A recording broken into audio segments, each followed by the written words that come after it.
It was the kind of evening where the world feels. The wind wasn't loud, but it was sharp, rattling leaves across the sidewalks like whispers running ahead of her.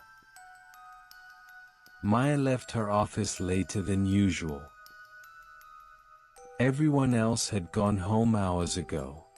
She hated staying late, but deadlines didn't care about exhaustion. Her phone buzzed once, battery low, 12%. She cursed under her breath. The streets were almost deserted. Shadows stretched long from the flickering streetlights. She knew she had just one option: catch the last bus. Miss it, and she'd be walking home alone in the dark. She quickened her pace. The bus stop was colder than she remembered. Maybe the wind had teeth here. A man in a long coat stood beneath the flickering light. He faced away, still as a statue. Maya hesitated. There was something about him, something too motionless. Was he waiting too? Or just watching the street? The silence was thick. A neon sign above buzzed faintly, then died. She took a step back, checked her phone. No service. The man shifted slightly, barely. The bus headlights cut through the fog. It screeched to a stop. Door opened. She stepped in, without another look back. The interior was steeped in sepia-toned gloom. The flickering fluorescence above gave the whole bus a nicotine-stained glow. The driver didn't speak, just motioned her in. He had a hat pulled down low, hiding his eyes. 5 passengers sat scattered throughout. All were perfectly still. Too still. No phones. No fidgeting. Not even blinking. She chose a seat near the middle. The air smelled of damp fabric and something else. Like old wood and decay. She plugged in her earphones. Static. No music, no podcasts. Just static. The driver shifted gears. The last bus pulled away. As the city slipped past, Maya frowned. This wasn't her usual route. Buildings looked unfamiliar. Shops she didn't recognize. No street signs. No people. Only endless alleys and brick walls.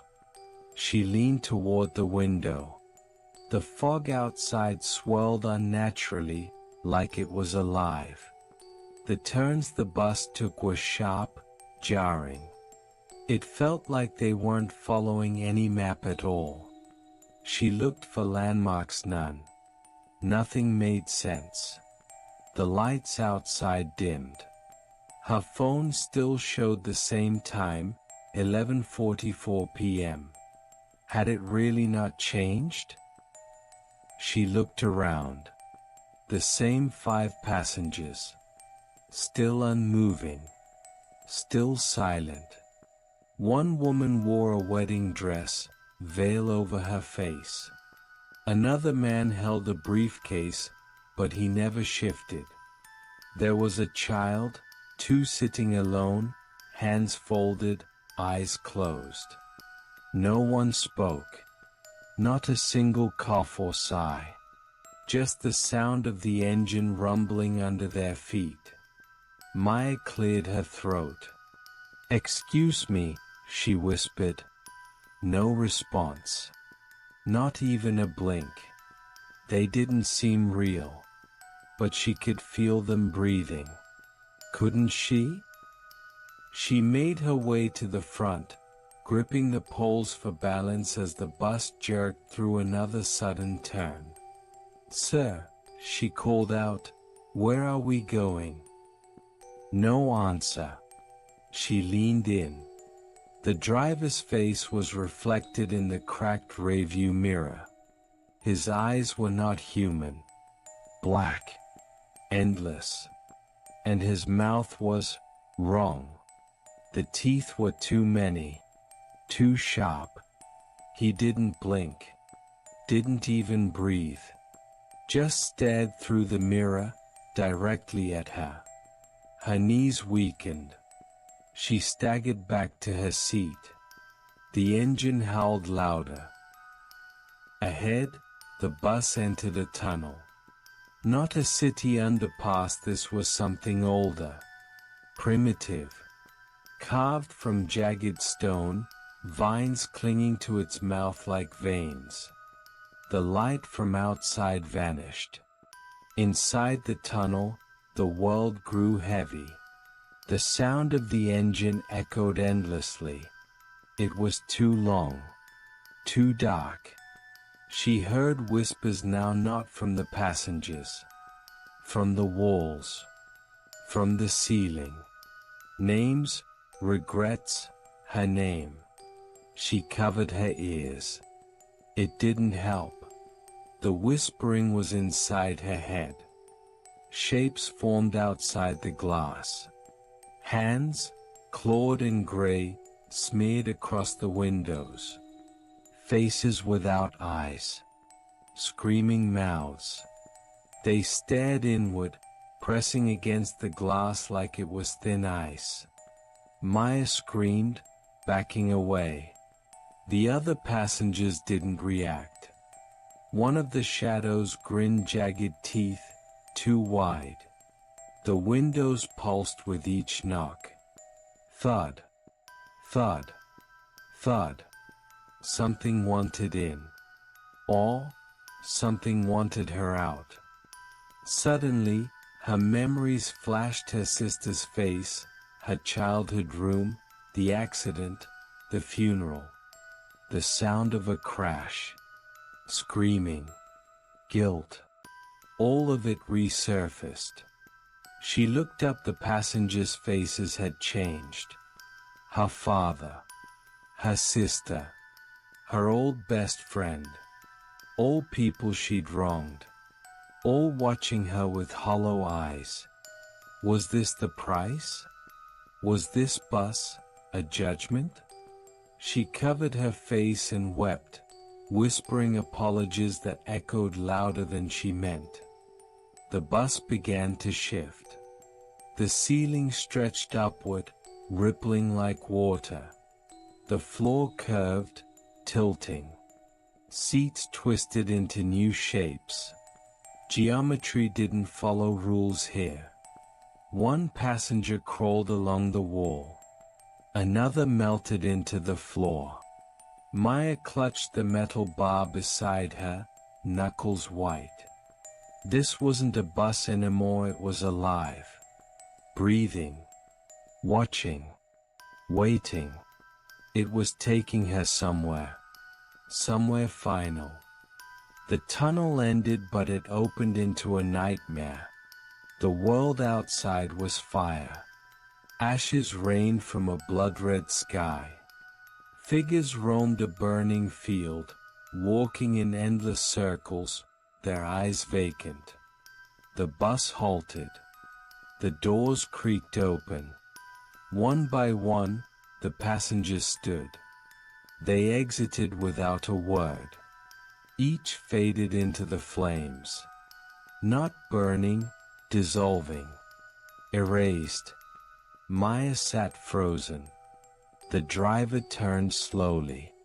"Your stop," he whispered. Maya shook her head. "No," she whispered. "I'm not ready." The bus remained still. The open door hissed. Outside, something called her name in a dozen voices. But she stayed. The driver said nothing more. He sat back down. The door closed. The bus reversed back into the tunnel, into the darkness. A second chance? Or just a longer journey? She awoke on a bench. Alone. Early morning light touched the buildings around her. Her phone buzzed. 11:45 p.m. She blinked. Was it still night? Or was that a glitch?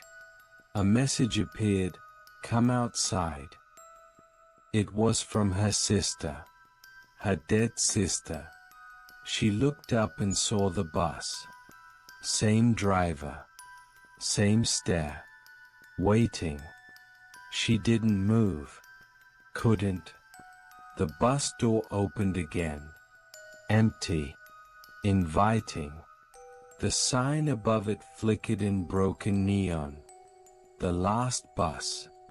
Maya stood slowly. She had a choice to make. Or maybe, she never did. The bus waited. The fog thickened. The clock on her phone turned back. 11:37 p.m. Again. The driver adjusted the rearview mirror again.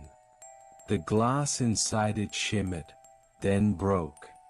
Cracks spider-webbed across the ceiling, but only in the reflection. Maya's phone buzzed. It was on 1%. The time reset again, 11:44 p.m. She blinked.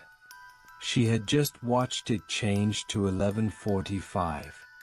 The bus lights flickered in sync with her heartbeat.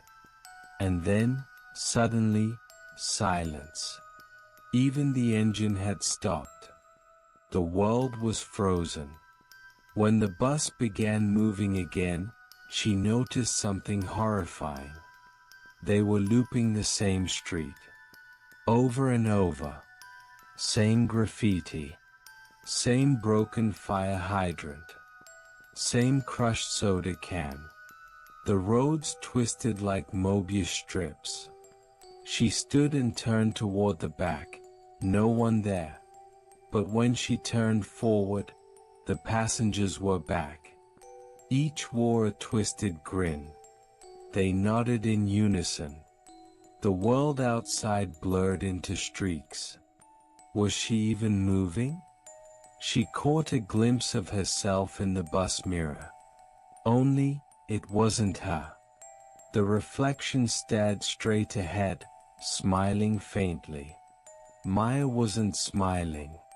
The reflection blinked slowly, deliberately, and mouthed something, "Stay." She stood up in a panic. The mirror cracked again. This time, a red drop slid down the center. The smile in the mirror widened.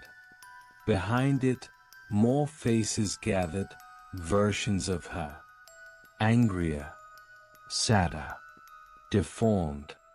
All trapped behind the glass. Her earphones, still plugged in, crackled with fresh static. Then came voices, distorted, urgent.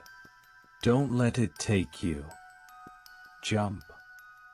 This isn't the way out." She ripped them off, but the voices continued, through the bus speakers now. The driver's mouth never moved, but the speakers hissed louder. Screams led beneath white noise. One passenger turned and looked directly at her. Blood poured from their ears. The bus groaned. Something was about to snap. A man she hadn't noticed before was sleeping in the seat beside her. She stared. Had he always been there? His head lolled sideways. His eyes fluttered open. He whispered, "I overslept once. I never got off."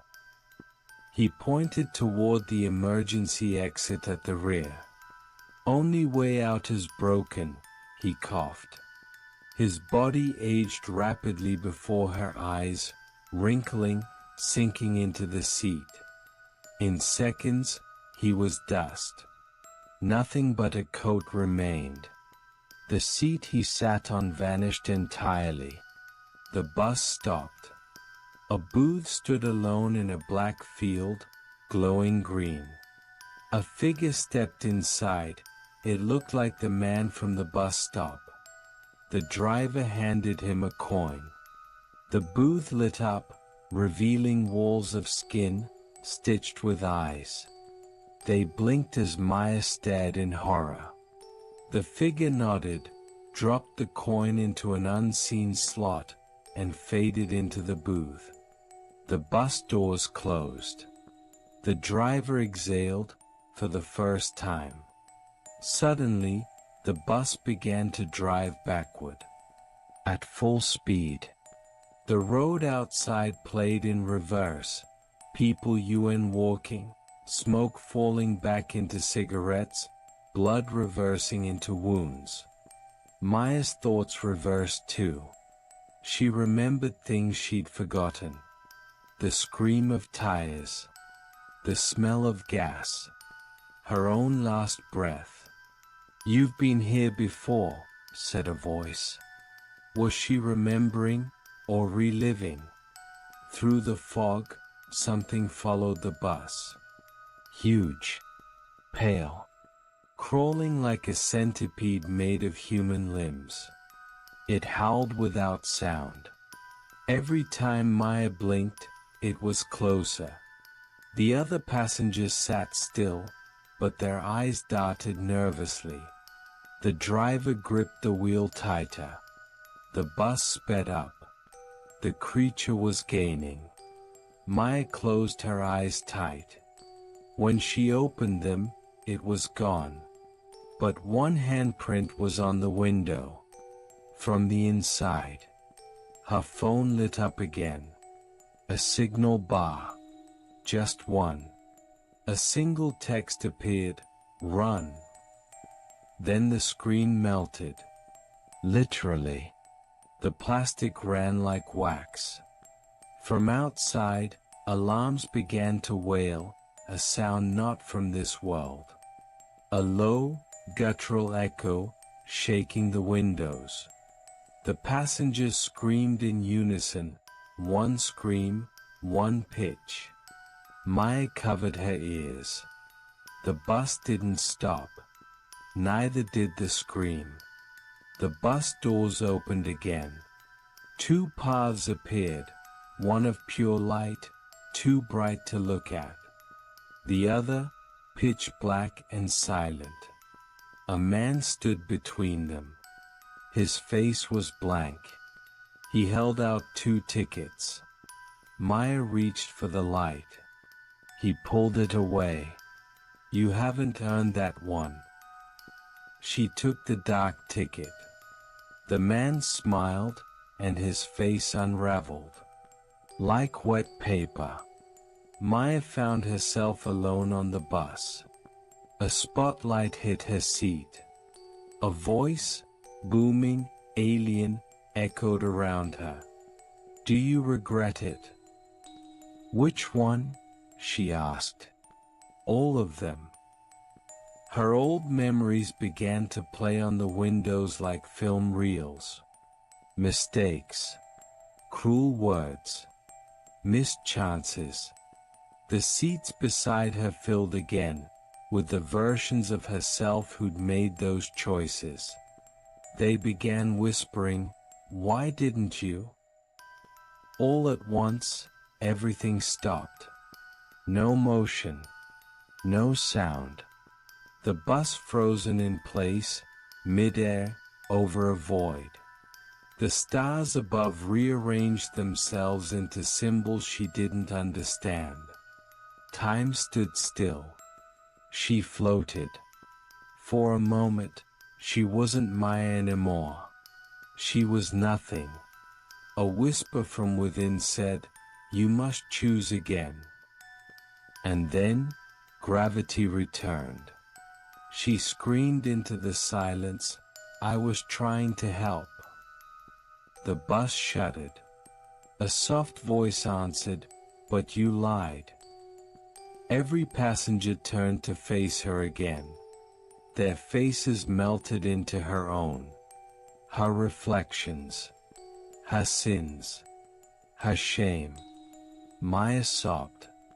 I didn't know it would end like that.